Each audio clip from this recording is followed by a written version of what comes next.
unstoppable. Remember who you've always been. When the road feels rough, let courage win. You're a fighter, you're a spark, you're meant to light up the dark. You're unstoppable, unshakable, incredible, irreplaceable. Don't you feel it? You're unstoppable, unshakable, you can reach it, unbreakable. You're unstoppable. And our first presenter is the CEO of Bridge Excellence International. Her name is Paulette Lewis. She's an HR advisor and a professional coach. Paulette Lewis, founder of Bridge Excellence International, is a Jamaican leader, right? She's a Jamaican leader with a global outlook and a passion for empowering others. With a bachelor's degree in sociology and languages, a master's in human resources management from UWI-Mona, and a graduate coaching certificate. Paulette is an International Coaching Federation member, right? Her international career spans continents, blending rich humanitarian HR experiences, deeply rooted in her Jamaican heritage. She has contributed to women and youth development initiatives right across the world. Through Bridge Excellence International, she delivers leadership and career coaching, helping young professionals to unlock potential and achieve their goals, embodying mentorship, resilience, and excellence. Please let us make Paulette Lewis welcome as she does her presentations. Please express those sentiments with your emojis so that we can make Miss Paulette Lewis welcome. Thank you, Erica. You're most welcome. I'm really, really happy to see so many names across the screen. And to get into our presentation, before I actually share a little bit our objectives, I'd just like to challenge you for the next couple of minutes and to say to you that while on the decrease since the 2019, youth unemployment is relatively high. And that is roughly, on my check, the last check, 12.8%. And I must add that overall, the global population is doing much better. But when we disaggregate, when we pull apart the statistics for different countries, we can see that the youth are not doing so well. And so the last check I made, there were 13.8% youth unemployment. Now, if you look at the Jamaican statistics, we can see, and I just want to make very clear to everyone, because I've been challenged on this before, that overall, the older people, they're doing much better. But among the youth, the unemployment figure is pretty high. And the last check was 13.8%. For Trinidad and Tobago, and I think there might be somebody from Trinidad here. When I did check the list, I saw someone registering. I'm not sure if the person logged on. And then for Barbados, it's almost 25%. So I'd like to just ask you to just think about those statistics for a few minutes. And then to say to you as well, that given on the one end, we have this high unemployment situation, we have employers saying, we want the best. And the best we want are people with not only technical skills, but strong soft skills. And on another end, we have the youth saying, we want to be meaningfully employed.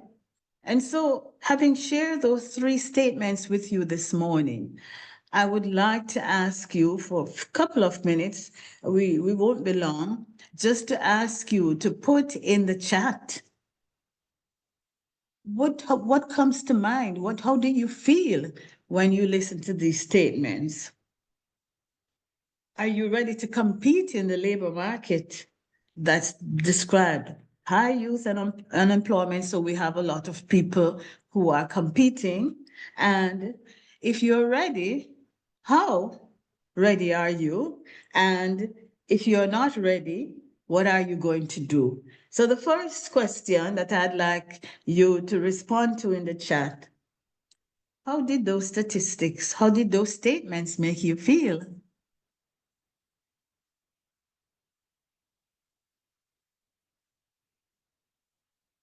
Anybody in the chat?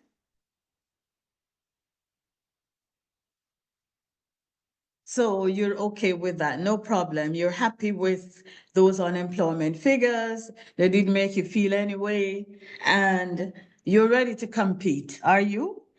If you didn't answer that first question, so could we try the second one? Are you ready? Given the situation, are you ready to compete? And all you're asking you to do is to put a yes or a no. I don't know how to read that. Okay, somebody said the figures are concerning. Great. Ready to compete? Somebody says no. Tinta, welcome. Tinta is, I must pause a minute to welcome Tinta. Tinta is my colleague from Ethiopia, and she now resides in the US, and she has joined us. So special welcome, Tinta. She says she's not ready to compete. Taisha says yes. Somebody, Christy says not happy. Yes, but ready to compete. Anybody else? And if you're not ready, somebody said no, Tinta, what are you going to do? Can you put something in the chat? What are you going to do for those people who are not ready? I know there are some people there who don't feel ready, but they're a little shy to put it in the chat. Yes? What are you going to do, those of you who are not feeling ready? Excuse me. Annabelle, welcome. Annabelle is my Jamaican coachee, and I'm happy to see she has joined. What are you going to do? Ah, all right. Tinta says, so Tinta is depending on us to provide her with all the answers today. So then I should ask Joni-Gaye if we are ready to make Tinta ready for this challenge. So thank you, and moving on. So I just very quickly would like to have our admin put up on the screen our presentation. And I'd just like to say to you that today we're trying to see how we can help you as young people to be ready to meet these challenges. And so very quickly, the objectives for today. As you may know, some of you who joined us back in January or who may have heard about the seminar, we started a 2025 journey. And we feel that this 2025 journey is not just for this year, it's a life journey because there are tips and skills that we're picking up. Yes, I know lots of people were not here in January. And so the point is, it's a journey. Yes. And when we travel, when we get on the plane, we find people going the same places as we are, right? And sometimes, we get to talking and we're sharing, our excitement about where we're going, where we've got to on our journey. And so let's treat it like that. You may have missed a few things that we did in January, but basically what we did was we provided tips. We looked at how we could start planning for 2025, and we looked at some skills that would be very useful for us as we plan. And then we looked at it a little bit more broadly, and that was to see how we could use these skills that we use for planning, how we could use it for life how we go about relating to the challenges and opportunities in life. And we looked at some skills set. So, and if you wish to know more about what we did, you can reach out to me, Paulette at bridgeexcellence.com, and I can share with you in greater detail some of what we did. And we're a little bit late, but we're still putting up on social media some of those bits of those information. And so today, I just want to go very quickly into some of what we did in January. And I mentioned earlier when I asked you about the statistics, we did look a little bit at some of the statistics. And we did ask the question, why are we here? And we did look at the youth unemployment situation. And we did look at how we could prepare ourselves for some of these, how we could prepare ourselves with the soft skills that's required. So we go to the next slide. So we looked at some stats, Barbados statistics. We looked at Guyana and so on and so forth. For comparison, I looked at two extra Caribbean locations, which was the USA and Canada, because when we looked at, I just wanted us to have a look to see how we compared in terms of developing countries. It's possible that the US figures have changed in the last couple of days, but these were January. This was a research done in January of this year. Okay, next slide. And so the question was, we looked at then, why youth? And very quickly, we talked about youth. You are the future of your society, of our societies, yes? And the fact that the unemployment situation is high among this group, this cohort, and the fact that employers are looking for people with soft skills. And the research shows that there's a very strong gap in that area because sometimes people don't even recognize what are the skills that they're lacking and that they need for the labor market. And so, from a personal perspective, I think there's an urgent need to support young people. And I would like to start with, I've worked most of my working years, I've worked in different countries, but for me, I would like to do something about the Jamaican situation, and I'd also like to see how make it a little bit broader in the Caribbean. And so this is why we're looking once more. We're on this journey, okay?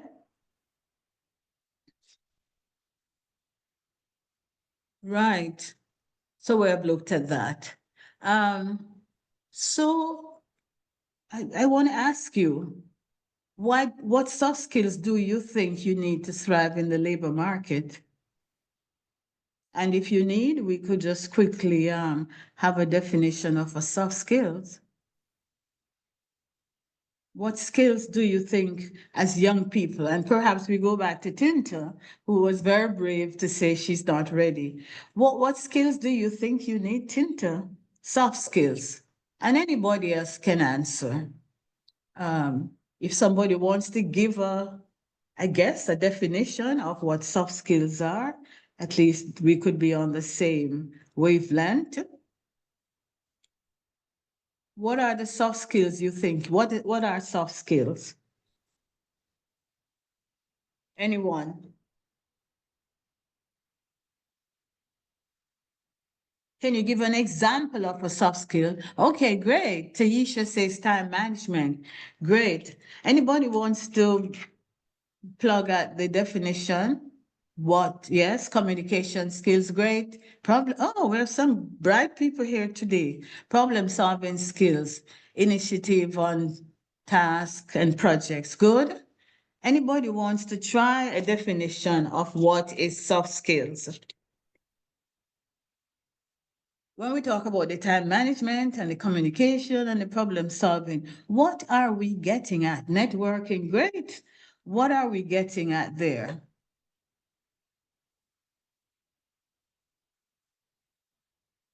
Okay, I'm an HR expert. Could you consider that a soft skill? Yes, no? Networking, communication. So, in my view, soft skills is essentially your ability to work with others. And these are non-technical skills. They enhance your job employability because you could be great a cake, as we say in Jamaica. If you go into an organization and you're not getting along with your colleagues, which require, yes, skill that involves interacting with others. Very good. And if you're not getting along with your colleagues, you can say goodbye to that job because then everybody starts talking about you. Nobody wants to work with you, this kind of thing. So in the interest of time, because we could spend, the 2 hours we have today talking about soft skills and why young people need these skills. I would, however, like to draw your attention to a few. And forgive me, I come from a research background. Um, I started out as a sociologist. Not very many people know this. So for me, it's very important um, to see what other groups and especially people who have a lot of authority in the world of work, what they say about things and how they say it. And so I'd like to draw your attention now to a few, I would consider them power brokers in the market, what they have to say about skills, soft skills. And so we have on the screen, we have the World Economic Forum talking about the must-have skills of tomorrow. And they've talked about analytical thinking, resilience, flexibility and agility, leadership, and social influence. LinkedIn, which I think most of you, either you have a profile on LinkedIn or you know somebody who is on LinkedIn and so on, they are actually saying that they have identified a number of soft skills. And if you look at the numbers on the screen beside each one, they have actually ranked these soft skills.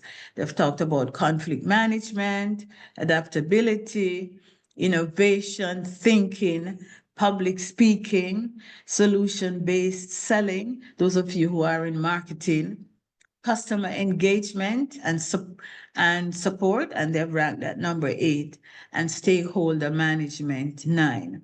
And again, I'd just like to say that today we're just giving you, just sharing some bits of information. We're not able to exhaust the topic. Certainly, I couldn't in 1 hour, and I'm very cognizant of that. And I'm just saying that if you want to know more about what we're saying here, please feel free to reach out. Some of the work that we do, it's pro bono. Some of it is paid work, but we're not, we would have some difficulty to share some information with you if you wanted it. So someone has put in the screen here, Dr. Morgan says soft skills are personal attributes, behaviors, and social abilities which enables one to interact effectively and productively with others. Thank you, Dr. Morgan, and thank you for all the others who have put examples in the chat. I can tell you too that these soft skills, from personal experience, they go beyond the workplace. These are skills that you use in interpersonal relationships, whether family members, whether your significant other spouses and so on. And if we don't have these skills, we are not going to have positive and effective relationships across the board. Okay. So we have looked at let's look at the International Labor Organization, what soft skills they think we need in 2025. And so it matches with what some people have put in the chat. They've talked about communication, emotional intelligence, adaptability for employability. And we said that earlier. I can't remember which of the other organization. So there's pretty much a congruence in terms of what these power brokers think that we need to thrive in the labor market. Now, we have a short video that I'd like you to listen to, and I'm going to come back asking you for your participation to let me know how you, thank you, and you can keep putting your whatever information you have in the chat. And while you're listening to the video, if you have any particular reaction, please go ahead and type it in the chat. Thank you. What are the most essential skills in the workplace of tomorrow? The 2025 Future of Jobs report surveyed over 1,000 company executives to find out which skills they're looking for right now and which ones are set to grow over the next 5 years. Among the top core skills for 2025 are analytical thinking, resilience, and leadership skills. Cybersecurity, talent management, and environmental skills will see large growth in the next 5 years. By 2030, the core skills will look a little different. AI and big data skills will see the biggest rise, joining analytical thinking and resilience and flexibility among the top. Find out how you can be ready with the Future of Jobs report. Okay, so that was just a short video just to stimulate some thinking. I did actually go through one of the slides before, which outlines the skills that the World Economic Forum, and there are reports, all these agencies that I referred to, you can go online and you can Google, and so much information to share because they're all talking about the world of work, and some of them more than others, like the International Labor Organization, for example, they pay special attention to youth and youth employment. And all of these, if you go and you Google, you could find some more information. So again, a short activity, asking for your participation. What was your reaction to this? They talked about must-have skills, and it was a mix of some technical skills and there are soft skills there. But what we're talking about today mostly is soft skills. So what was your reaction to that? If they're saying the must-have skills of tomorrow, and tomorrow is today, actually. Tomorrow is here. Yes, it's 2025. And they have this report that you can go and look at. So can you let me know what was your initial reaction?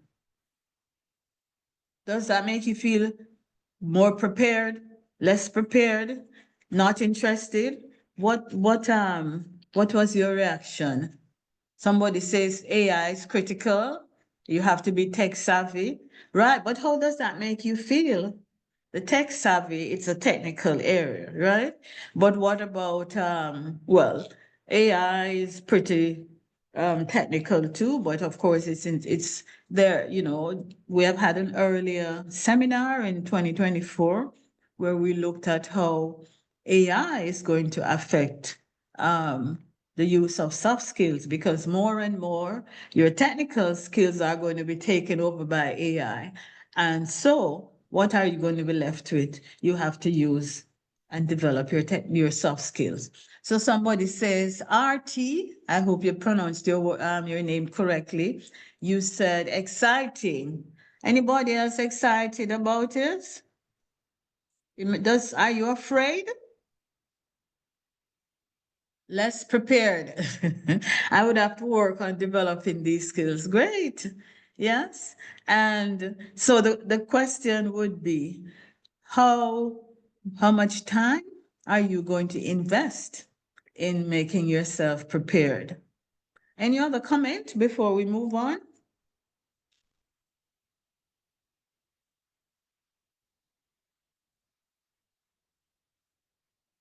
Okay, so we move on to looking for opportunities. So far, I'm continuously updating my skills. Great. That's Dr. Morgan. Very good. Can you tell us about some of the updates that you have been doing? Yes, if you could type in the chat a little. We're not ready for the looking for opportunities slide at the moment. Yes. So, Dr. Morgan, can you tell us something about some of the skills that you have been immersing, training that you have been immersing yourself in? Is that something you can share on the screen? RT, in the meantime, says, I do online courses like Allison to upskill. Great. And that's what we would recommend. Are we going to hear about some of the skills you have been updating? Dr. Morgan, anybody else wishes to? Allison, what are the skills, the short courses that you have been doing online? Would you like to All type right, in the so chat? Yeah, sorry, so I've done a number of what we call continuous professional development courses. I've done courses in enhanced communication, in teamwork and collaboration. I've done courses in problem solving and in critical thinking. Um, One of the most recent ones that I've done is emotional intelligence, as we yeah, seek to understand and manage your own personal emotions as you deal with issues like this. So for me, it's a continuous learning exercise. Thank you. great. Thank you so much. Anybody else wants to keep your video off and just say something so we know you're there and you would like to participate? Yes, RT. Hi. Hi. Okay, so there are a number of courses like on Mindluster or as I said, Allison. And I have found that they have focused a lot on the soft skills. So you have conflict resolution, emotional intelligence, some of what Dr. Morgan spoke about just now. They also teach you and to have like a positive mindset, how do you relate to people, how to be assertive. And so some of these courses I find is excellent. It's stuff that we really sometimes take for granted because we all have different personalities. Right. And so it really helps you gain insight into how we treat with situations. Since many of us may have dominant personalities, for instance. And so we may think that, we go about communicating with others and not realizing our, presence is somehow overwhelming. Yeah. Yeah. So I found these to be very, very, and the beauty about these sites, they are free. My Yes. master is free, Allison is free, except if you have to pay for the certificate, of course, but the information is there. And so you can always go up on these sites and, refresh yourself from time to time. And I found it to be very, very helpful. Critical thinking, they have a wide range of courses. So that has been a very good experience for me. And it has worked. Thank you. Yeah, thank you. Are you joining us from Trinidad? Yeah, I'm from Trinidad. I'm a Okay, secondary great. school teacher. Yeah. Okay, so a special welcome and Yes. thank you It's for a your pleasure to be here. contribution. Yes, thank you for your contribution. So we Okay. have on the screen something that we have looked at already, which is the soft skills. I just thought we could just share that with you. But I'm going to ask you now, because today we said we would be looking at opportunities, and I'm sure that's the reason several persons joined, because sometimes we're alone and we feel so alone and we feel that we don't know where to look for things, we don't know who to reach out to, and so on. So some people have joined to say, okay, let me see what opportunities are there.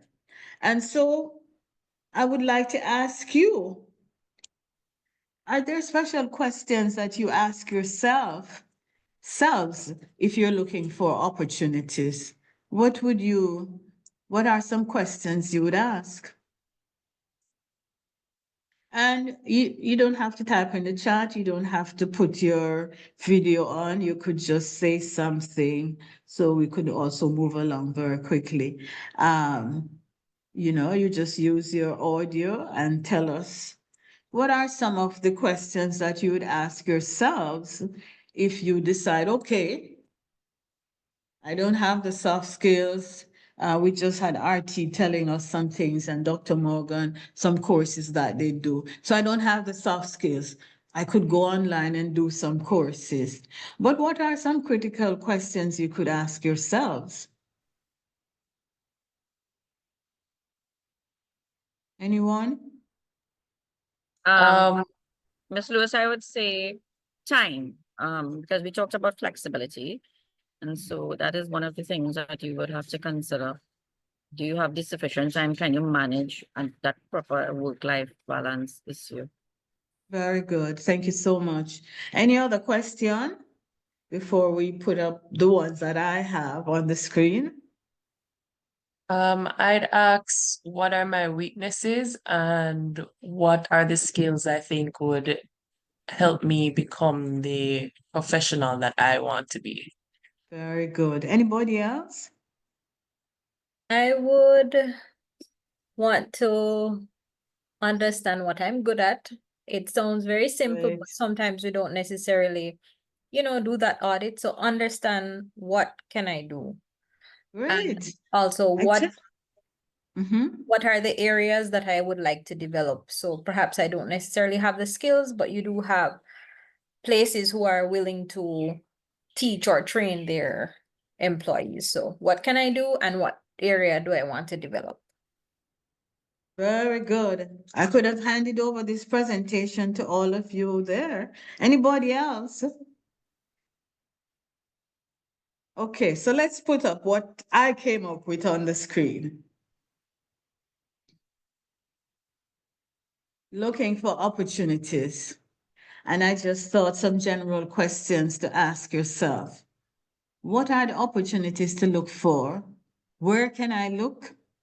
I think that just came out. Where are the skills usually in demand? What you can say about if you're looking for jobs and you look extra jobs, what are side hustles? What jobs don't require a degree? Because a lot of times people are bent on, I have to have a degree, otherwise I can't move on. Yes? And where do young people hang out online where you could make the contact with other people? And forgive me, I'm an oldie, but I did a bit of research and I came up with Twitter, Instagram, Snapchat, Tumblr, Vine, I'm not sure of the pronunciation, Facebook and YouTube. And how do you plan for limited resources for training, taking into account your interest? Yes? And those are the general ones. Let us look at the life skills. So you could network. Hopefully I have some time to talk a little bit about coaching and mentoring. Self-awareness. Somebody says, who am I? What can I do? What do I like to do? What are my traits and behaviors and preferences? Did I study to be a medical doctor when I would prefer to go and join a reggae band? What are my networking styles? Interpersonal skills. How do I approach challenges? Do I give up easily? Something doesn't work for me. I say, okay, it didn't work. I'm finished. I'm gone. Or I'm going to make another effort at it and see, how I can come at it from another angle. What are my characteristics, such as communication style, emotional intelligence, problem solving? What are my motivations, values, and how do they fit within a specific work environment? And so those are some of if you're looking for opportunities, I think if you're looking to develop your skills, we go to the financial part of things. If you need, okay, you have some plans, you're going to look at Oh, perhaps I need to find a job. Yes. If you're just starting out, you've done a university degree or you've done a college training, whatever. Should you look for internships and training funds and scholarships and grants? Now, I also did a bit of research on that, and I don't think we'll have the time today to go through that list. But for those of you who are interested, you can also reach out to me. Somebody's asking if we get a certificate at the end. Does it mean for this session? Or I'm not sure what your question has to do with whether we issue a certificate for it. We can, if we're sure you attend from the beginning to the end and you need it for your job, we could say, okay, yes, you attended our session for 2 hours. But in terms of a certificate for something, and it's an idea, maybe it's a business idea, I don't know, perhaps this is something that we could also be doing. But I was saying that for training funds, scholarship, grants, there's a whole list, I think 2 pages that I have gone into, and I'd like you to make note of this particular website. It's called Opportunities for Youth. I'm intrigued by it in terms of the scholarships, the funds, the internship that it offers, and it offers to people across the globe. Okay, so we have looked at where you could look for opportunities. And as I said, you can reach out. I'll send you the list. It's 2 pages of places you could look for opportunities. Opportunities for scholarships for trades, vocational schools, easy ways to find non-academic scholarship, a guide to finding and winning scholarships, and places like the Organization of American States. We have a lot, my own experience in the United Nations. I know there are lots of UN agencies, and we have the UN University in Japan that offers a host of training and scholarships to people. You just need to sit and look and see. I'm planning, where do I want to go? How am I going to get there? Do I need money? Where can I look for training funds and so on? And in your networking, you could find people who have benefited from scholarships and grants.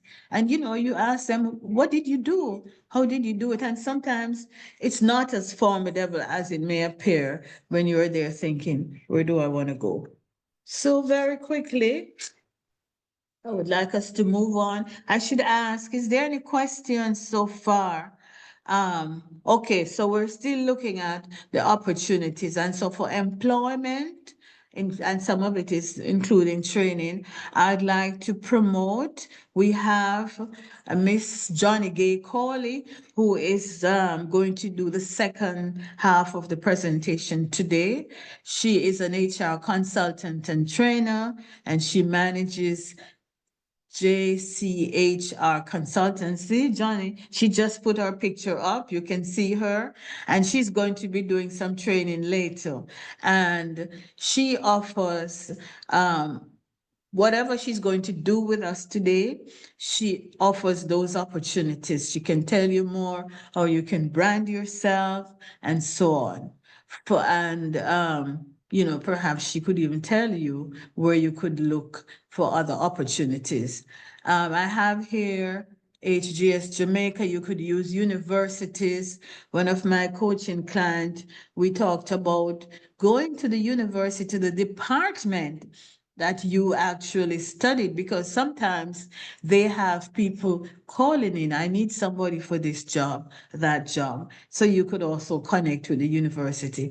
And the other list I mentioned earlier, online job boards and platforms like Jubal, freelancer.com, and so on. Those are some of the places that you could go to look for jobs. I should like to mention that for coaching, And I will go a little bit now into the coaching and mentoring. And I know I will not have enough time to go in depth, but I just like to let you know that coaching, it's not a very well-known area in our part of the world. Yes. And lots of times people connect coaching with, oh, they think I'm crazy, I'm going to the psychiatrist or the psychologist. No, coaching is being aware that you need to move forward, and it's not necessarily that anything is wrong with you. It could be that you want to do something better. You're good at what you do, and you want to get to the top of the ladder, so the area in which you operate, and you find that you're not doing some things that you need to do, and you go to your coach, you say, this is what I need, and your coach works out a program with you. So very quickly, I just like to share that Bridge Excellence International, we do assessments, and assessment is a measure of personality, your skill level, your behavior, how you operate in groups, and your leadership ability. It's all of that. And we assess. There are different assessment tools. And for the purposes of this seminar, Bridge Excellence, we promote the Berkman method. It's not the only tool we can use, but it has a number of factors. It measures the other tools, they may measure 2 or 3 factors or 2, 1. The Berkman, it measures a number of factors. It can be used if you are moving from, you're finishing high school or you're finishing college, university, and you want to know, am I in the right area? Is this what really interests me, or did I do it because my mother pushed me to go and do medicine or engineering or whatever? The assessment tool will measure that. In terms of coaching, it helps to help you to see how you show up, who you are, and how you're behaving, how you're relating to other people. And it helps you to develop a model for performance. And we talked about the coaching that we use at Bridge Excellence International is what you call evidence-based coaching. Can we go to the next slide? So here for the next 2 slides, and you can see the Berkman, we have a number of factors that it measures. It measures behavior, it measures career. Are you in the right career? Conflict, how are you managing? How are you? What's your behavior like when you're stressed? Do you manage stress well to the extent that you don't get everybody disliking you? Leadership, how do you show up as a leader? It manages personality. It looks at strengths. What are your strengths? And for team development. So we could take several persons report, you're in a team, and we can say, look, in your office, we can go to the next slide. In your office, you are working together, but people don't understand your style even as a leader. We can sit with you as a team, and we help you to look at what you're doing, what are your strengths, who could possibly be, you have projects.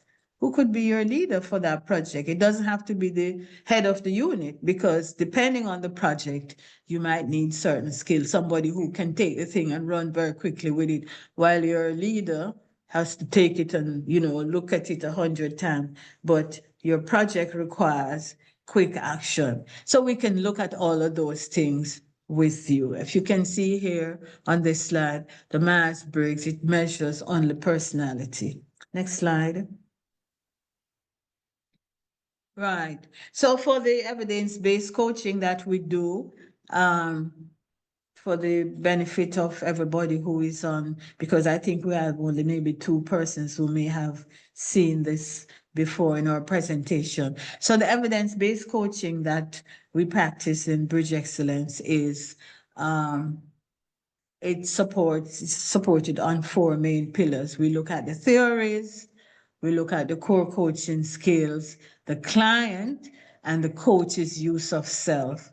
And basically, the concept is that everything that we do focuses on the client.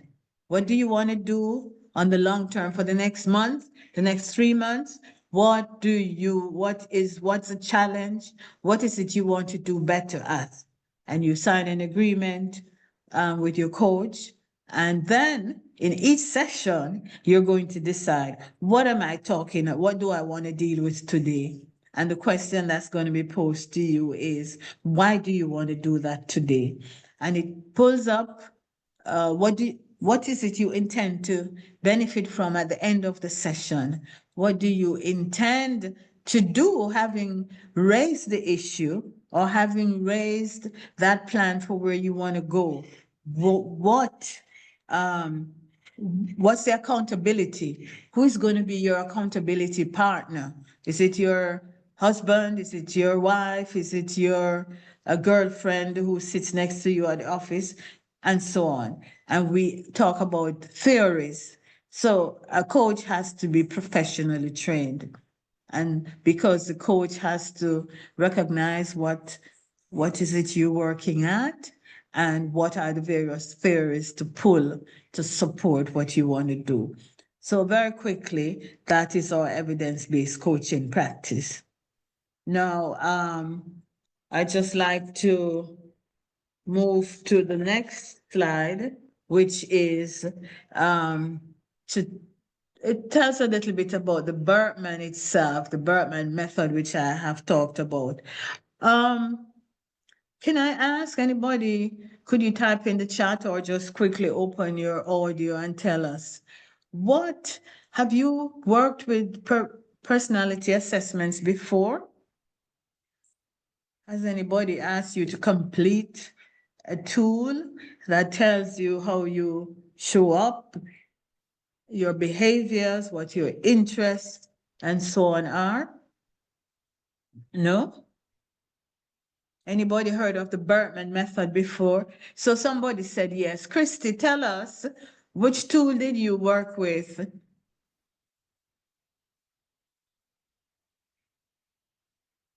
Oh, sorry, I was unmuted.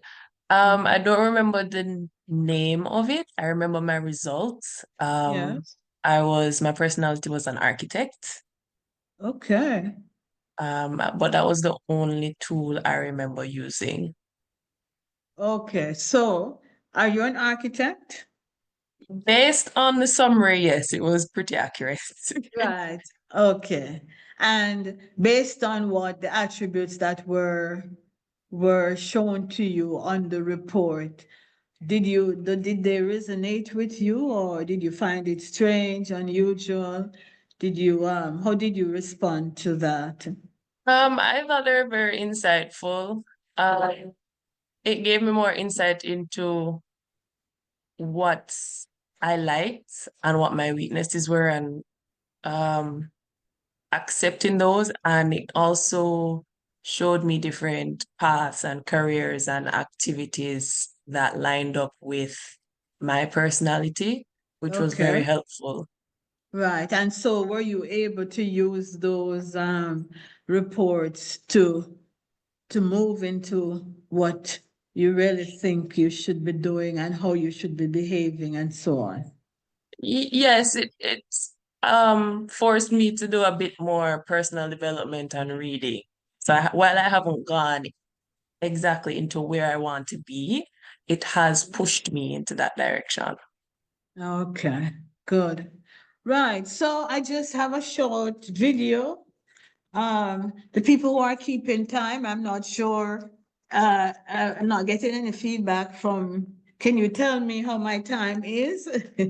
I'm almost done, but we have this video that I'd like to show you about it's the Berkman method of assessment. And as I said before, if you want to know more about what we are doing today, because of the short window that we have with you, you're free to reach out to myself or to Joni-Gaye in her practice. So let's listen to the Berkman method assessment. people. They come in all shapes, sizes, and personalities. Are you hearing? It's from my end, it's a little low. I don't know. Our interactions with a diverse mix of individuals that are so different from us that they might as Could well you put the be sound up a bit, please? wish there was some way to crack the code to personality and better understand the way people act? What if one assessment could help you understand the personal strengths and needs of people, including yourself, and give you the insights you need to live up to your highest potential? Welcome to the Berkman Method, the only personality assessment that goes beyond the behavior we can see to reveal the critical DNA that drives productivity and satisfaction. Used by millions of people worldwide, the Berkman Method combines the most reliable and scientifically valid behavioral and occupational information into one assessment. Your interests and behaviors are what motivate you. Better understanding yourself and how you relate to others will not only improve you as a person, but also help you advance your professional career, making you a stronger leader, a better team builder, and increasing your sales. Berkman, better leaders, better teams, better careers, one assessment. Okay. You heard. And so the next slide we have here, it's just showing you some of the reports that you could get from the Berkman. On the left, which is my left, you have what is called a signature summary, which basically tells you how you show up in terms of decided whether I should go into components. But the components really describe your behaviors that you exhibit and the behaviors you expect or need from the people around you. And you see there are some scores here. They go usually up to 99, and depending on what scores you get, you're either, and it's not a right or wrong, it's not good or bad, it's just how you are as an individual. And these scores will tell you how you're likely to relate. So for example, and I always give this example of myself, where you have the map is basically an aerial view of how you show up. So, and the Berkman has to do with colors, yes? Colors and symbols. So if you're a red, and I'm a red in terms of my general behavior, so I tend to want to get things done very quickly. And so sometimes I end up pushing my staff or people with whom I'm working a bit because I do things quickly. And some experts will tell that's not necessarily the best way to be. It's good to be like that sometimes, but there are other times not, because you probably are in a situation where you need to think, spend more time thinking about something. But because of how I am generally, I might make a response and then I may have to go back and look at it again, or I recognize that there were some things that I didn't look at carefully enough. So basically, and so it also shows the bottom left, your interests. What are your interests? And, you know, are you interested more in numbers? Are you artistic? What do you like to do? What do you like to read? And so basically, what are some things that you could do if you're stressed? What are some interventions you could use on your own? So for example, if it tells you that your interest is that you like music, the guide would be, if you're stressed, go sit at your computer, put in your earphone and listen to some music, because that might help you to better manage the situation that you're in. So these are just aerial views of reports that you could get from the Berkman, just to give you a sense of some of the things that you can get out of it. Okay. I think we have just one last slide, which explains a little bit the Berkman map, which is really the biggest part of when you get a report, which is a bit critical because it tells you what's your color. It tells you, you know, the symbols mean certain, we have different meanings for the symbols, and so on. And it's usually expressed with your stress behavior. So it's always a circle in a box. And what you have here is someone who behaves a particular way. Person is likely to withdraw because already somebody who has a yellow coding, it's someone who likes to work alone and to do things on his or her own. So this person is likely to withdraw when stressed. However, the person has interest, the asterisk, in the green area. And the green, if you're green, if you come out with a green coding, it means that you're more exuberant, you like to interact with people and so on. And so your interest would be to do things that relate to doing things with people. And here you have the diamond, the usual behavior. So you're likely to be more exuberant, somebody who somebody who likes to relate to people and so on, just to give you a very quick overview. So that's basically what I have to say to you today. I hope you learned something new. I hope you're more aware of opportunities that you could actually utilize for professional development, whether you need to go and find a coach, whether you need to go and search for a grant or scholarship to go to the next level of whatever you do, whether you actually need to go and look a job, to get up and go and stop telling yourself, I'm tired of applying. Life is not easy and you just have to make it work. Against the backdrop that unemployment is high, so you are competing, and the bosses are not looking only for your technical skills, so you could have 10 degrees, they want to see. And when you come and sit at that table, as Joni-Gaye will show you, and when you fix your CVs, whatever before, then you're going to show what are the skills. And when you sit at the interview table, what are the soft skills you have, because they're going to ask you questions to do that. I hope I've been helpful, ladies and gentlemen, and it was my pleasure to share with you today. Thank you very much. Thank you so much. And that was Miss Paulette Lewis's presentation. And it was very informative, very enlightening.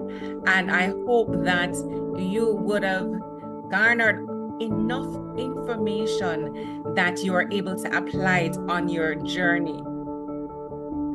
At this time, I'm going to ask if there are any questions. If there are no questions, I will go straight ahead into introducing our next presenter. All right, so no questions. It was crystal clear, Miss Lewis. All right, so at this time, you're most welcome. At this time, I'm going to be introducing our next presenter. And our next presenter is Joni-Gaye Cawley. She is an HR consultant, trainer, speaker, and author. Joni-Gaye Cawley is an experienced HR practitioner with over 17 years in human resources. She holds international HR designations, including SPHR, HRCI, and SHRM-SCP, and earned an MBA from the University of Wales. Her academic background also includes a BBA in HR Management and Marketing from the University of Technology, Jamaica. A PMP certified professional, she holds a data protection certificate and is currently pursuing an MPhil PhD in education at the University of the West Indies, Mona. Her expertise spans corporate HR leadership and consulting, specializing in recruitment, performance management, and customized training. She's actively involved in training, moderating, and speaking at local and regional conferences. Ms. Cawley serves as a Justice of the Peace and holds board memberships at the Jamaica Chambers Medical, and Woman Inc. She is also the author of The Influential HR, Earning Respect and Gaining a Seat at the Decision-Making Table. Let's make our next presenter, Joni-Gaye Cawley, welcome. Put your emojis up so that she can know that she is welcomed.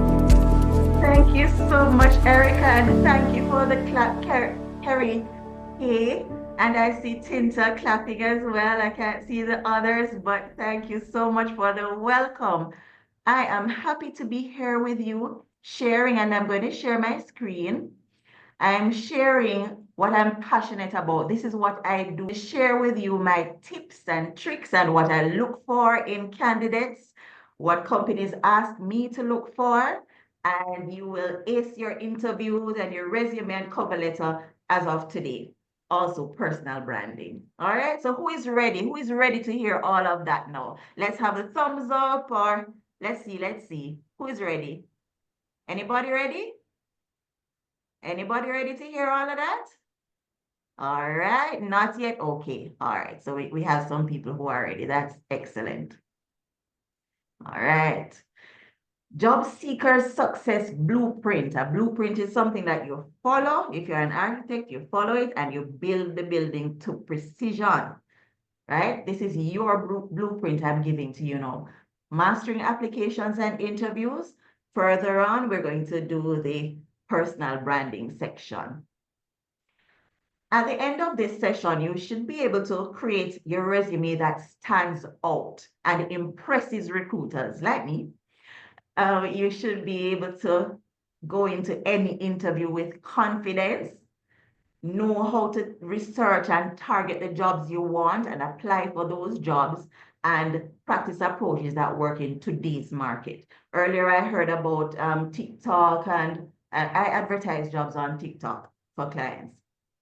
I also advertise on Caribbean jobs on LinkedIn and on my website. That's jonigaycawley.com. You can go there, click on careers, and you'll see the list of careers. There are 12 jobs that I'm actively recruiting for today. So if any one of you here want to apply for any of the jobs, please direct message me and let me know which one you're seeing that you want to apply for. Apply and I'll look out for your resume. So that's what I'm offering to you today.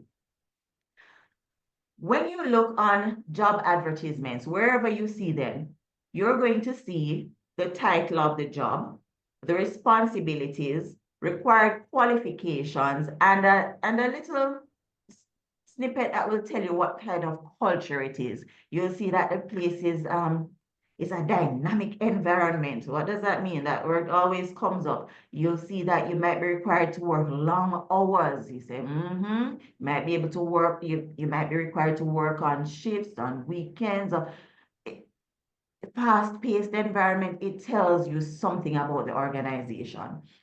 I'm giving you this advice. If the job requires a bachelor's degree and you don't have a bachelor's, but you don't have it as yet, but you are almost complete, do not let that deter you. Still apply for the job, because chances are we'll have applications for people who haven't even started their degree program as yet. So you will be the best of I'm not saying the worst, but you'll be the best of the lot. All right? If you have any questions, please drop them in the chat while I'm speaking. I will break for questions and read your questions and answer, and then you can unmute and speak, okay? All right, so this is a job ad now. When you want to seek a job, you look on LinkedIn, you look on Caribbean jobs, on the career pages of companies, and you're going to look for the title, responsibilities, qualifications. If you don't fully meet the qualifications, still apply, and the company culture signals. We heard about the soft skills earlier. That is going to be listed on the job ad as well. Communication, excellent communication skills. The other soft skills are going to be there. One way that one thing that I use to, we'll say, weed out people who you don't want, is use terms like FMCG, right? So we want somebody who is familiar with the FMCG industry. If someone calls me and says, I saw an ad and they want somebody who has experience in FMCG, what is that? Then that says to me, the person might not be the right fit, because FMCG is something that you should know if you're in that industry. Drop it in the chat for me and tell me what FMCG stands for, please. Anybody? Let's see. Let's see what FMCG stands for. See if I have anybody that I can. Yes, yes, yes, Kerry, fast moving consumer goods. So imagine somebody saying, what is FMCG? You say, okay, no, not you. All right, so this is what the page on Caribbean Jobs looks like right now. And while Paulette was talking, I went on Caribbean Jobs. I went on the page and I took these screenshots. So it is fresh as a few minutes ago. All right, to get here, this is my page and there are other jobs, right? Right now on it. You can go to my website, Joni-Gaye.com, click on careers and it will take you here. This is a list of positions. A few of them were posted by my business associate. I'm not handling that particular client, but many of them, that's me. I'm recruiting for sales manager right now, etc. So just go on it and look at the others that are there. This is not the full list, and that's where you start. While you're doing that, let's have a discussion on the resume now, because I don't really look at the cover letters. If you put a cover letter there, I don't have time to read it because I spend like 3 seconds or less looking at a resume. And in the 3 seconds, I know whether I need this person. I used to spend 10 seconds on a resume, but because I've been doing it for so many years, it's down to 3 seconds. So you have 3 seconds to impress me with your resume to get one of those jobs or to get even shortlisted for a job. A resume, the resume has been around for a long time, from 1481, roughly. Leonardo da Vinci is the one who wrote the first resume. So you know how long that is? Now it's 2025. 1481 is a long time. Well, what it does is the same thing that it did from that time till now. It summarizes your education, your skills, work experience, and anything that's relevant for the particular job you're applying for. Your resume is the one thing that recruiters will see and know whether or not they want to proceed with you. That's your advertisement. One piece of paper, 1 page or 2 pages, your advertisement, your foot in through the door. So it has to be perfect. How do you craft your winning resume now? You talk about your achievements. In the section that has your job responsibilities, don't retype your job description, what you did in the job. What did you achieve? What did you accomplish? I'll give you examples later on. Tailor the resume for the specific role you're applying for. If you have customer service experience and you also have HR assistant experience, but you're applying for a customer service job, then in your profile, you say over 10 years experience in customer service, so and so and so.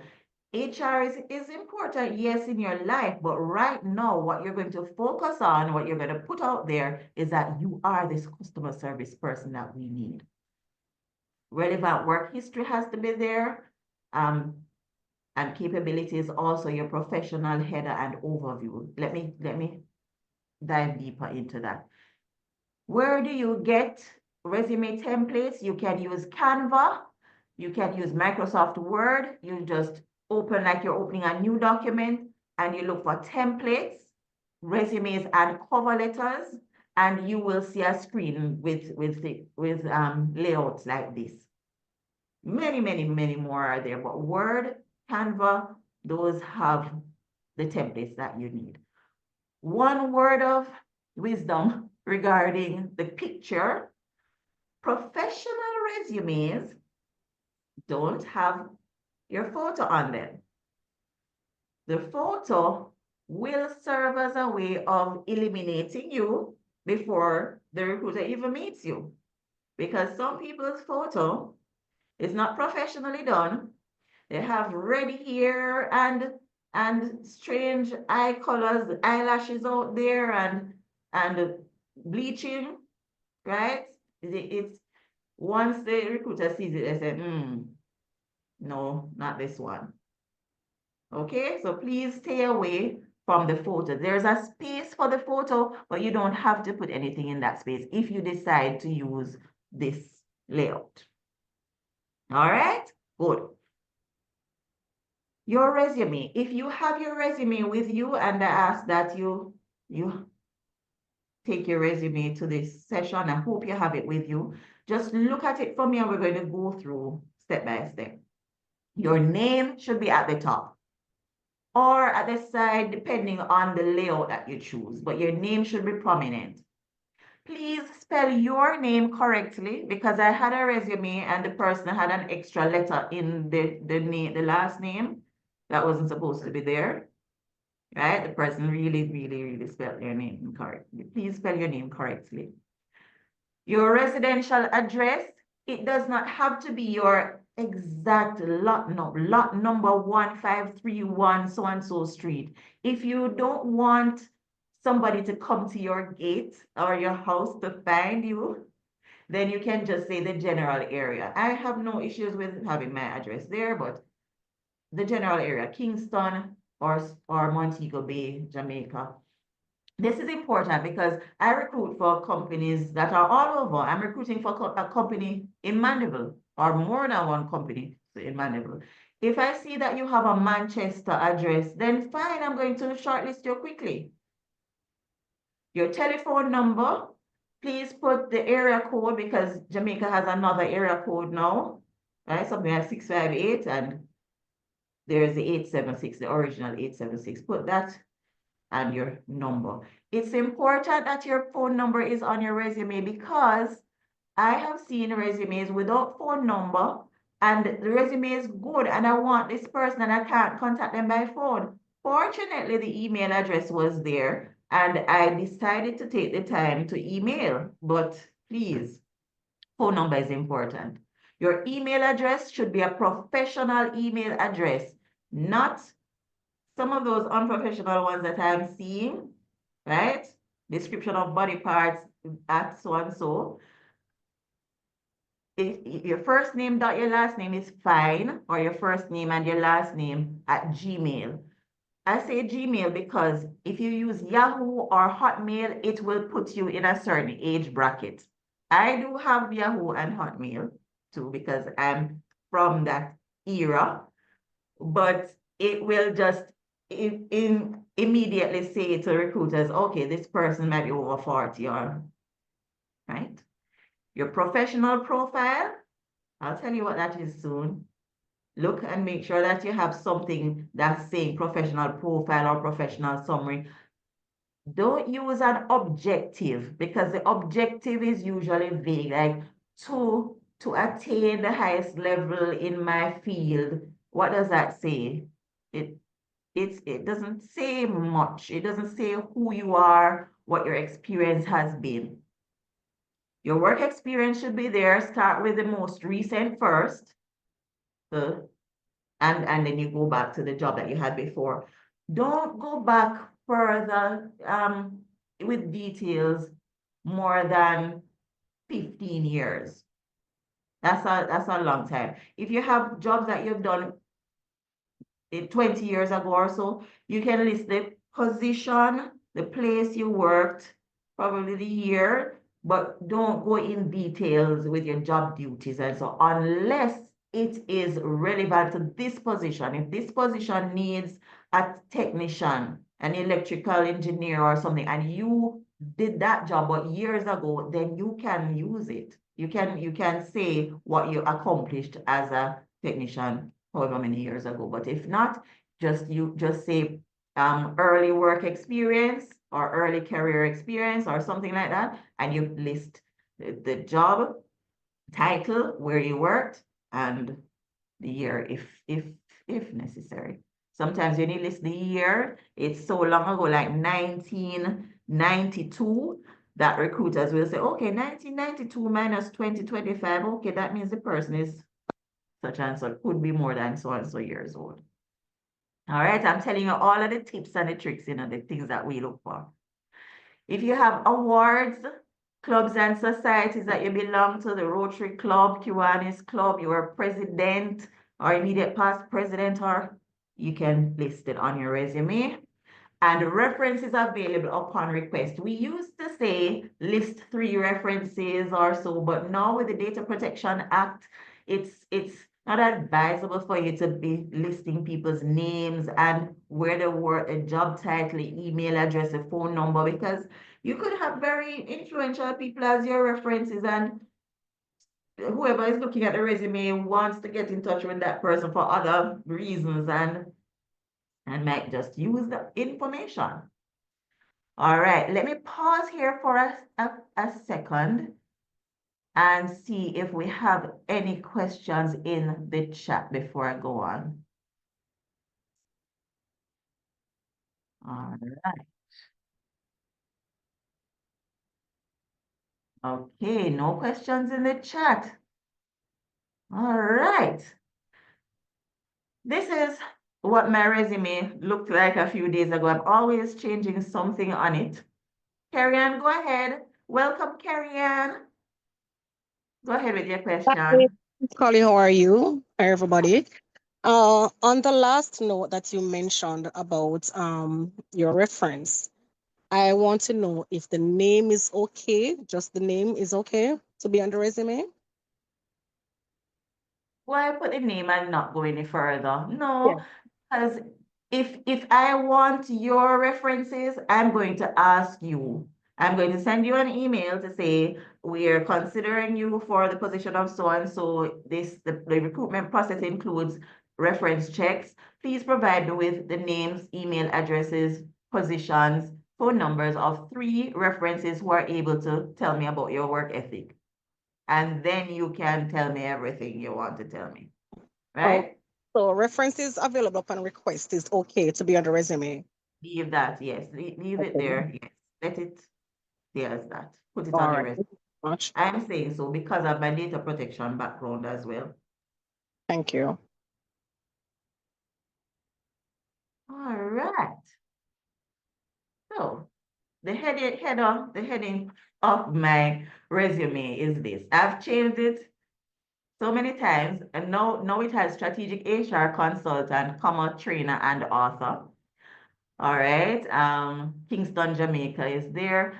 Your LinkedIn, the link to your LinkedIn page can be there as well, because if it's clickable, the recruiter can just click on it and go straight to your LinkedIn profile. And I'll tell you a little bit later about how to refresh your profile to make sure that it is what you want to be out there. It's your brand that's important when it comes on to whatever you put on social media. Professional profile is something similar to what Erica read when she was introducing me, but a shortened version. Accomplished HR consultant and trainer with over 17 years of progressive experience. And it says what I'm experienced in and who I've worked for and my soft skills. All right, that's the professional profile, not the objective, like to become a so-and-so professional profile. Tips for writing a great resume. Your summary statement, your professional profile should be strong. It should say what your qualifications are, just in one sentence. It's your elevator pitch. Let me go back to it, and I'm going to go to the chat in a second. When you're asked, tell me about yourself in the job interview, this is what you're going to tell them. The 30 seconds or less elevator pitch, your professional profile. I'm an accomplished HR consultant and trainer with over 17 years experience, and so and so and so, works with so and so. I have strong leadership. Whatever it says on your profile, that's what you tweak to 30 seconds, and it's your elevator pitch, and it is there. Tell me about yourself. If the recruiter or the interviewer at this point now says, tell me something that's not on your resume, then you can say, I I play professional football. I play in the Premier League with whatever football club or something that is going to draw the attention of the recruiter to you and say, but wait, we participate in business house football too, and our team is at the bottom of the table, so we need you. That type of thing, right? So it's if you're asked to tell them something that's not on your resume, but develop your elevator pitch, and we'll speak about that some more later. In the chat now, someone is asking, let me see if I can get back to the chat. For the education section, for a first year college student, should CSEC subjects be listed? I saw a resume yesterday of, yes, a college student with the CSEC subjects listed, and I was like, wow, I need you to come and he wants a summer job, but his subjects were like 1, 1, 1, 1, 1, 1, 1. He only got like 1, 2. But yes, I would say list your subjects and the grade. First year college student, make sure that you put the college that you're in now and say like 2024 to present. Before that, put your high school and list your subjects and the grades. Yes, because I was so impressed. All right, keep those questions coming in the chat, please. Write your resume with your target job in mind. Make sure that you read the advertisement and whatever words are used in the advertisement, that they need someone who can do so and so, who is familiar with QuickBooks. If you are familiar with QuickBooks, make sure that you put that on your resume to say technology used or software or systems, QuickBooks. Okay? Just whatever words are in the job and pick them out. And if you have that experience, then you put it on your resume. If not, don't tell any lies, because we'll find out those reference checks. We will call those references and find out if you are not telling the truth. Erica, you want to say something? That's okay. Go ahead. All right. Highlight your strengths, your achievements, your targets that you met.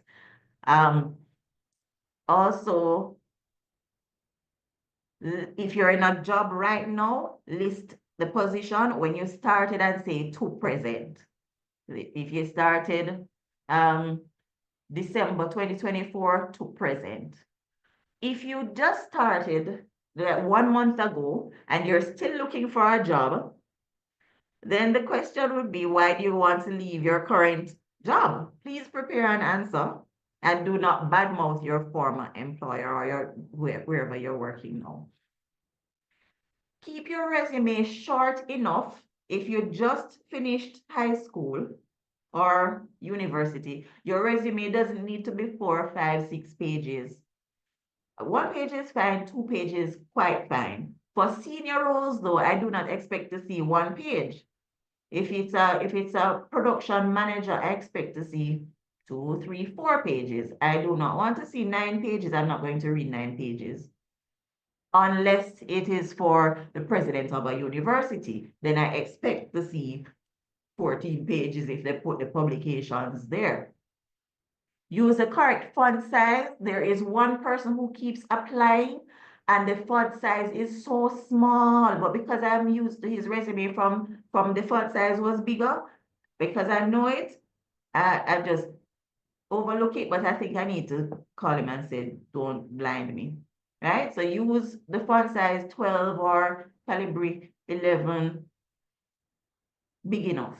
And the curvy writing, the curvy, too pretty font, stay away from it. It's not easy to read. You see this? This is not easy to read. Please don't use them. Don't lie on your resume. We're going to say it again, because we will find out, and your chances of getting hired after telling 1 lie, your chances is 0, none. Also, if you were just an ordinary worker in the department, don't say that you were the supervisor. If you were the supervisor, don't say you were the manager. I'll find out. Okay? Use action words such as organized, created, analyzed, directed when you are explaining what you did or what you achieved. This is my example from mine. Let's say the third one. implemented employee engagement programs such as health and wellness, corporate social responsibility, etc. What did it result in? You could just stop and say that you implemented so and so, that's fine, yes. But to what end? It resulted in a 20% increase in employee engagement. And this is big because if your employee engagement score before I did these things was 40%, and now it's 60%, it's a jump, right? It's worth saying something about. And this is from my resume when I was the HR and training manager for DHL. I'm going to the chat again. So if you don't put your question in there yet, drop it in now.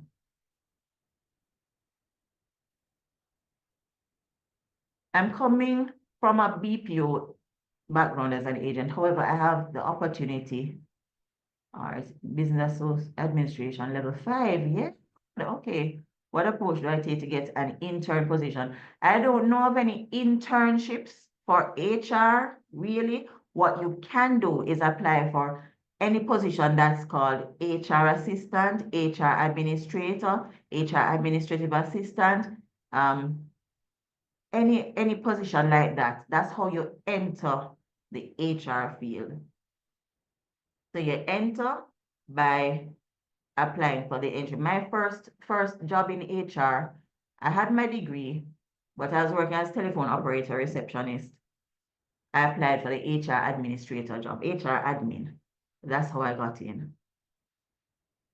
Is it possible for us to have access to the PowerPoint after this session? Well, it has my personal information in there. I don't really have any issue, but we'll discuss it. Bridge Excellence and I will discuss it and we'll see what the approach is for the information dissemination. The work experience and education section should start with the latest term in terms of the year. Yes.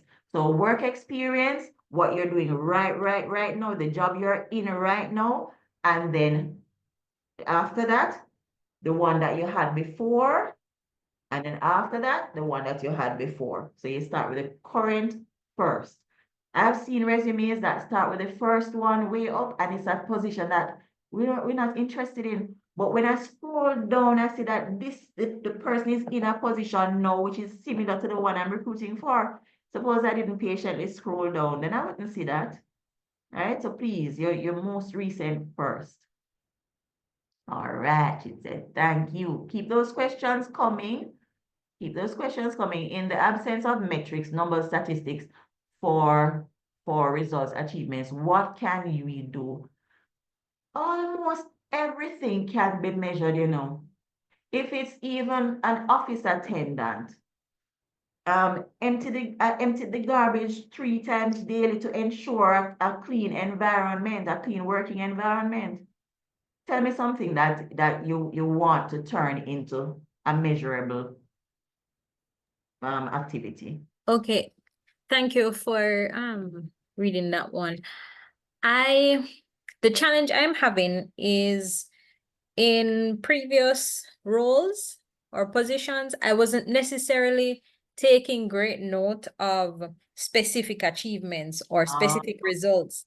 Okay. And so when I'm trying to highlight my achievements, it's difficult for me at this point to remember all of the specifics. Yes. So while I know I need to start doing it now, to at least make a note as I'm, accomplishing different results. Right. It's difficult for me to go back now. Yes. So this that you're learning now, going forward, you can use it. But before, whatever you did before, you can just write the duties. You can write the duties, whatever you did, whatever duties you had. Right. Yeah, just write the duties. That's fine. That's fine. But now, as of today, we're all learning together. We're going to do things differently. And that's why you're all on this webinar, right? Yes. So we'll do things differently as of today. Thank you. Yes, Kariki, you can go ahead and write that. Jade, if you're a parish manager, director level 3, 20 years ago, you have since held a job as a lecturer. Okay.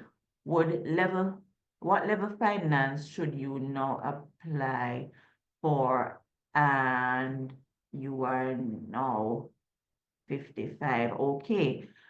So there's another thing now coming in, that the age discrimination is there, because once you're 40 and over, we're at 55, then there's going to be the concern that, all right, as a company, we need someone who can give us at least 10, at least 15 years, 20 years of work.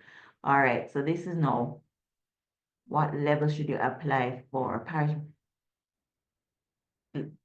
Apply for director, senior director, vice president, president, anything up from senior director, senior director up.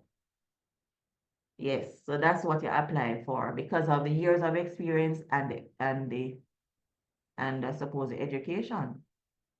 So nothing less than director. I don't have any experience in HRM, how can you structure my resume? All right, so if you don't have experience in HRM, you list the education that you have in HRM. If you've done any HR related thing to assist the HR department in any way, served on a committee, employee engagement committee, you've probably done HR things and you're not aware of it. So I would now ask you, pull it out of you, what have you done in relation to people, your team members, helping your manager with people, anything like that, and you put it on your resume that you, during your tenure here, you assisted your supervisor or your HR department with distributing uniforms to staff or something like that. Romari, you've done HR stuff, but it's just not in the HR department. So I'd put that on your resume for you. For a first-year marketing student who doesn't have experience in the industry, where could I find internships? All right, so your school, whether it's UTech, UER, or wherever, your school has connections with organizations and they do have internships. I just don't know about any for HR right now, but I'm conducting a study for my MPhil PhD paper on apprenticeships and internship programs, and I do have a list of companies that offer internships, and I put them in my paper to say they are the ones who are going to be filling out my survey, but we can probably talk after. Please, everybody, connect with me on LinkedIn so that we can continue the conversation. Please, that's the easiest thing to do. All right, no other questions in the chat now, so let's continue. Questions and answers, we just did that. Cover letter writing. Let me see how we're doing for time. We just have a few minutes. Cover letter writing. I do not read cover letters. No time for that. However, there are some jobs, government jobs in particular, that ask for a cover letter. What do? You write a cover letter. Make sure that it's just one page. Please, can't manage a 2, 3, 4, 5-page cover letters. Address the hiring manager by name if you know the name of the person. Match your background with the needs of the job, and the needs of the job are found in the job ad or the job description. Express an interest in the company. You're excited about this opportunity. You want to work with the company. Say something about the company that attracts you or that matches with your values, and you're eager to start contributing. And make sure that there are no errors in your cover letter. Zero, no errors at all. Someone asked if they'll get the slides. You might need to get it because it's a lot of information. This is an example of a cover letter. It's long, but you can delete what doesn't apply. Carry on, go ahead. Hi again, Mrs. Cawley. So yeah, I did place my question in the group, but in the interest of time, it seems as if I just want to be heard. So yes, I do have currently experience in business administration and media production. That's what I'm doing now, right? However, the bulk of my experience is really, qualification is really in human resource management, that's my degree, and professional certifications and stuff like that, industrial relations, strategic HRM, and so on. and I am, what should I say? I am seeking employment in human resource management. I want to know, Miss Cawley, what position can I hunt for the fact that I am transitioning into that field? I Human do resource. experiences on, yeah, a bit of recruitment, uh, contract related, stuff like that. But what is it that I really need to hunt for since I'm transitioning? All right, so when you go on Caribbean jobs, on the left side, you'll see a box for the positions. Type in Uh-huh. human resource officer. Select Yes. Jamaica Select and look what comes up. Pico. You're saying select what? Um, not hearing you so well, but go on CaribbeanJobs.com Yes. in human resource officer, Uh-huh. select Jamaica and look what comes up. Select maker. Oh Lord. So on CaribbeanJobs.com, in the box that has the position, the space for you to type in the position you're looking for, type human resource officer.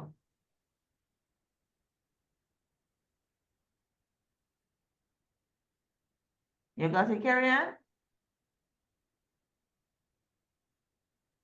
I got it. Thank you so much. Yes. Welcome, human resource officer. Yes, thank you, Carrie Kay for.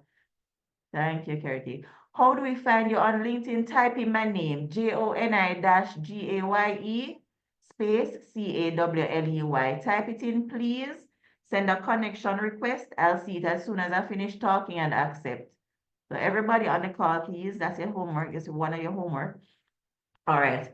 In 2 minutes, I'm going to tell you about it. I'll take 2 minutes and tell you some interview tips. Number one, whenever we call and schedule interviews, please show up to the interviews. Do not ghost us.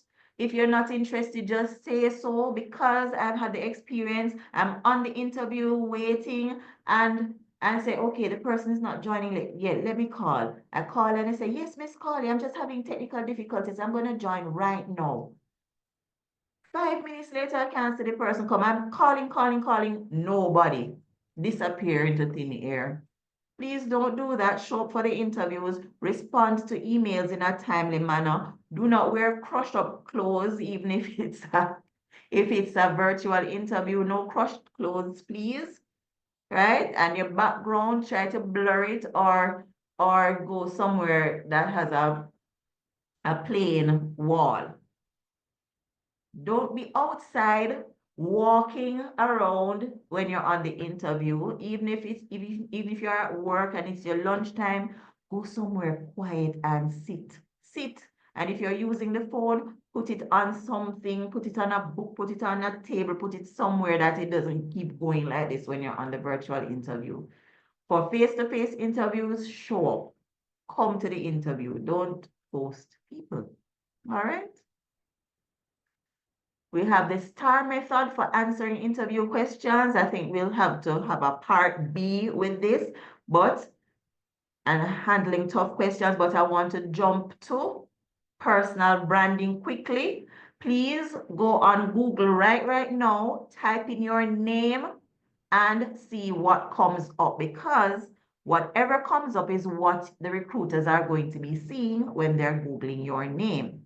You want your personal brand, and I'm doing it right now too. Type in your name in Google and see what comes up. You want your personal brand to be positive.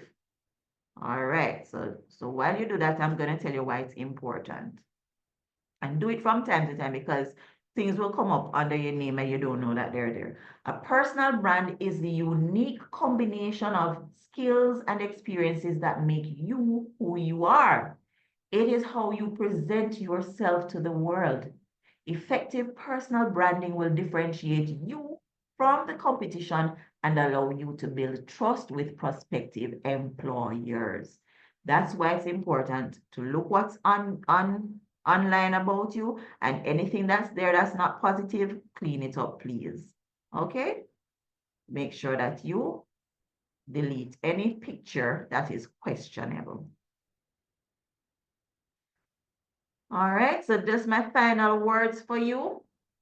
Online and offline branding are important. Your online presence, your LinkedIn profile, make sure that you have a professional profile photo on LinkedIn. Make sure your resume is professionally done. You can do it yourself, but make sure it looks professional and crisp, error-free. It's good to have a personal website because that just adds that extra edge. You have your website with your domain and I can look at it and see your profile. Your social media accounts should have photos and wording that you want recruiters to see. You can have a personal page that your friends see and you post all sorts of things on it. And it's in a name that's not your name, like screening 2.2 or something. But for your professional social media accounts that recruiters will check, make sure that it has what you want people to see. Your offline presence is equally important. Dress professionally, depending on the occasion. But still, if you run into a recruiter, that person shouldn't have second thoughts like, really, is this the person I want to be associated with the company based on how they're attired? Your communication style offline in public should be perfect as well. Networking, that what we're doing today, we're connecting on LinkedIn and so on, we're doing our networking. Should be good. Business cards, if you use business cards still and you have digital business cards as well as I'm reaching for a paper business card, it should be clean and professionally done. Next steps after today, set SMART goals for yourself and your career. Create an action plan, a weekly action plan. This week, I want to apply to 3 companies. Next week, 5 or so. Write down your action plan. Maintain persistence. Don't give up. If you apply 5 times and you don't get through, apply 55 times, different places, but keep it up. 550 times if you need to apply to different places, but keep at it until you get an offer letter in your hand and you sign and return it. Celebrate your progress, every achievement. You just celebrate, you feel good about yourself. You've sent out 5 resumes, 5 applications today, feel good about it. Your professional journey begins with today's commitment. I'm so happy that all of you are here. 25 of us are on now. Small, consistent actions lead to significant results. Remember, showing up is the first step. Now you have the tools. We gave you the tools today to move forward confidently. All right, so thank you so very, very much. Over to Erica. That's my information. I'm on WhatsApp with that number as well. And that's my website. All right. Thank you so very much, Joni-Gaye Cawley, for your awesome presentation. I am sure that the participants were all glued to the screen and just had their ears tuned to your voice, because the information that was presented was very critical to career development and growth in our economy at this time. And so I am very proud to say that our presenters are expertise in their individual fields, and you can always reach out to them if you need more guidance and more professional coaching in your career journey. All right, so at this time, do we have any questions, any more questions or comments? If not, I will get right into the questions that I have for you as the participants. So there are 6 prizes, right? There are 6 prizes for you to win. So from Miss Paulette Lewis of Bridge Excellence International, you will get coaching sessions. So there are 3 coaching sessions available. And from Joni-Gaye Cawley, we have 3 books that you will receive. And there is the book, the HR the influential HR. Earning respect. Are you seeing that? Earning respect and gaining a seat at the decision-making table. That is an excellent book for you to have. And it's an excellent prize for you to win once you answer the correct questions. All right, once you answer the questions correctly. All right, so let me get into it. So I have 3 questions from Paulette Lewis's presentation and 3 from Joni-Gaye Cawley's presentation. The first question from Miss Lewis's presentation is, what are soft skills? And give 2 examples of critical soft skills for success. What are soft skills? And give 2 examples of soft skills for your success.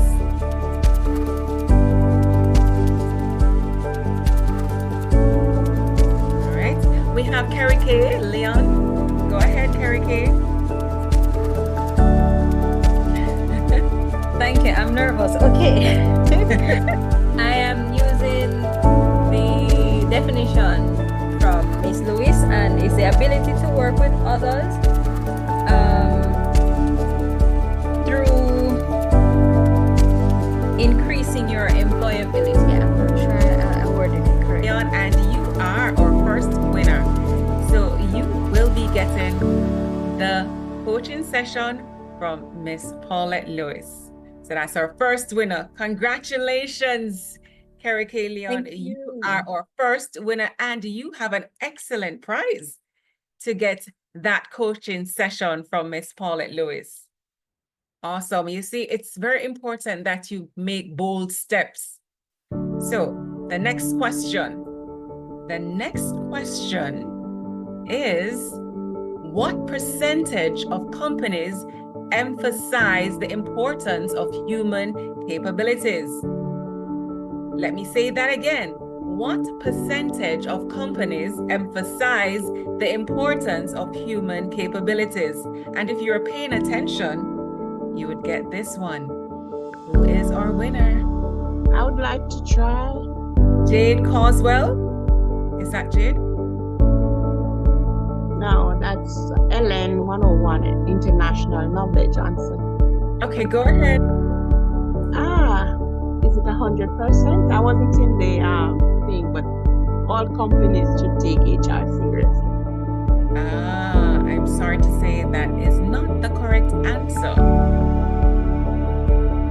All right, good try. All right, do we have Novlet or is it Carrie-Ann? This is Carrie-Ann speaking.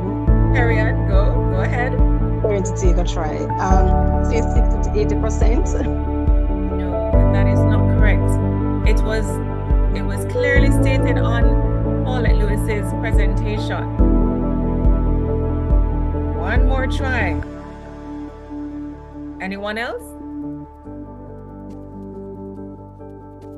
Let's see if there's the correct response in the chat. No, it's not 15%. One more try. We need someone to win the prizes. No, not 40%. Not 60% presentation. Thank you, Carrie-Ann, for trying.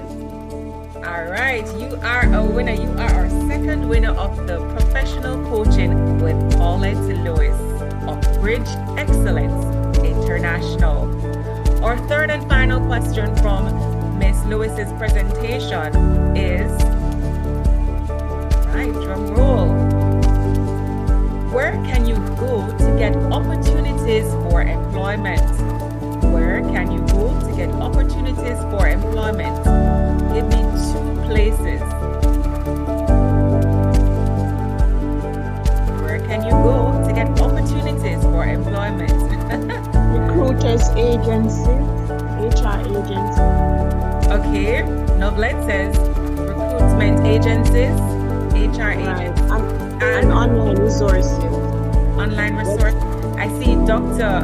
Noel Morgan is saying Google. All right, thank you for that, Dr. Morgan. Thank you for that. And we now move on to the questions from Joni-Gaye Cawley's presentation. And the first question from Ms. Cawley's presentation is, what are some of the functions of an HR manager? What are some of the functions of an HR manager? Can I go? Sure. Okay, so my name is Karen again. And one, I would say they lead the team to implement HR strategies. Also to implement policies within the organization. So 3, to say motivate the team and create strategies for them to prevent certain things like maybe say staff turnover and so on. All right, I'm going to consult with my HR consultant, Miss Joni-Gaye Cawley. Would you accept that response, Miss Cawley? And for her participation, yes. All right. So we have a winner. Thank you so much, Miss Cawley. We have a winner, and that is Carrie-Ann Goldson. So Carrie-Ann, you have won the influential HR book by Miss Joni-Gaye Cawley. Next question. Put on your thinking caps, and we go to our next question. How do you define a resume? How do you define a resume? You have that book? Is this Novlet? Yes, it is. Go ahead, Novlet.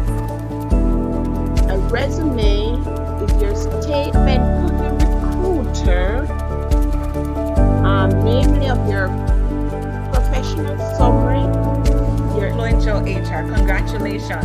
Now, you're most welcome. Our third and final question is, which 2 platforms can you use to create a resume? Which 2 platforms can you use to create a resume? May I go? Okay, that is Romari Golden. Go ahead, Romari Golden. We can use Canva and also Microsoft Word by using the templates. Okay, excellent. Thank you so much, Romari Golden. Yes. Miss Cawley said yes, that is correct. Canva and Microsoft Word templates.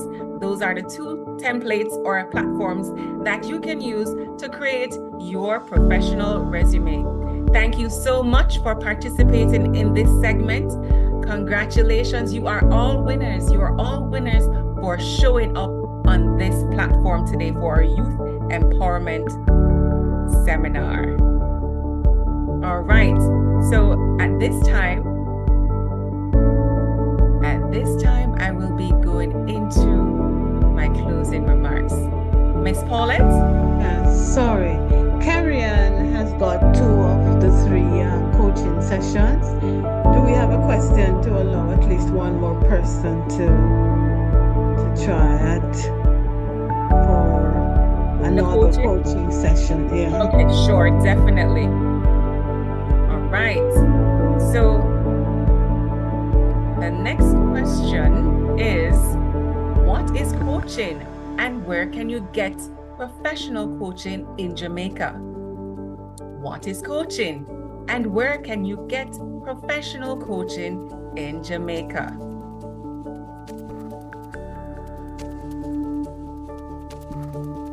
What is coaching and where can you get professional coaching in Jamaica?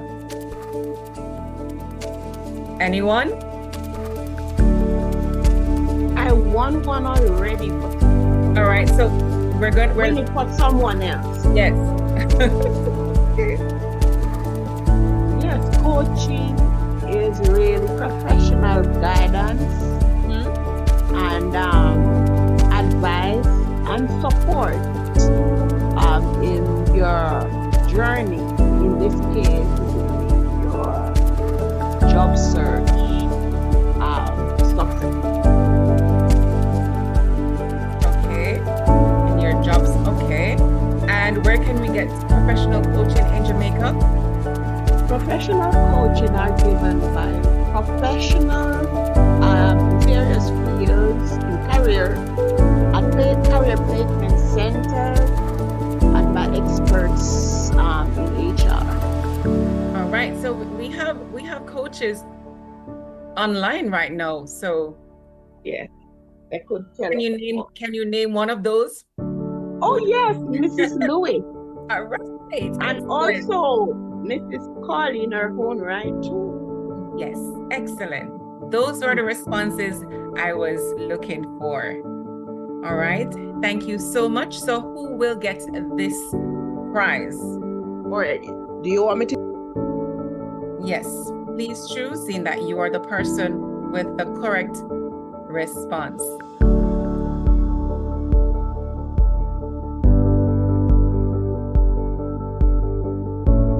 All right. Have you chosen? Novlet?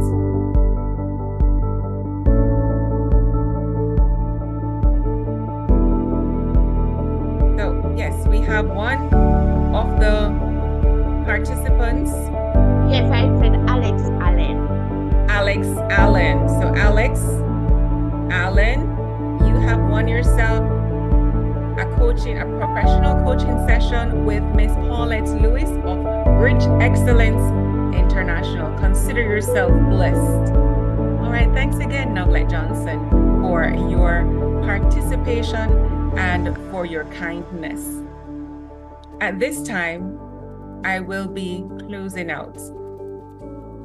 So thank you all for being a part of today's Youth Empowerment Seminar, focused on the vital theme of showing up. It is important for us to show up. Whether or not we are feeling that mood or we are feeling as though we can't do it, we need to show up. We need to dress up and show up. Your presence here signifies a commitment to growth, resilience, and making a positive impact in your communities. Remember, showing up isn't just about physical, right, presence. It's about showing up with intention, confidence, and a willingness to overcome challenges. Each of you has the power to be a catalyst for change, starting with showing up for yourselves and those around you. As you leave today, carry with you the inspiration and tools to step boldly into your futures. Believe in yourself, believe in your potential, stay committed, and never underestimate the power of simply showing up. Together, we can build a brighter, more empowered tomorrow. Thanks to Kim Otar of Kim's Virtual Solutions for the professional technical support. And she can be reached online at her website at Kim's Virtual Solutions. Paulette Lewis of Bridge Excellence International. So we have information for Paulette Lewis and her email address. It will be placed in the chat shortly. Paulette@bridgeexcellence.com, and her telephone number is 876-881-5616. That's 876-881-5616. And you can also check the website bridgeexcellence.com. For connection with Joni-Gaye Cawley, you can also connect with her on LinkedIn. And she has her website as well, jonigaycawley.com. You can also find out more information based on the link that was shared. So remember, You have made a bold step today. Thanks to all the participants for showing up, for coming out to this seminar. It shows that you are intentional about your success. Thanks a billion for your participation. I see you. I see that you are making bold steps towards a successful life. Thank you again. Thanks for coming. Keep on shining. And until next time, I'm your host, Erica Heslop.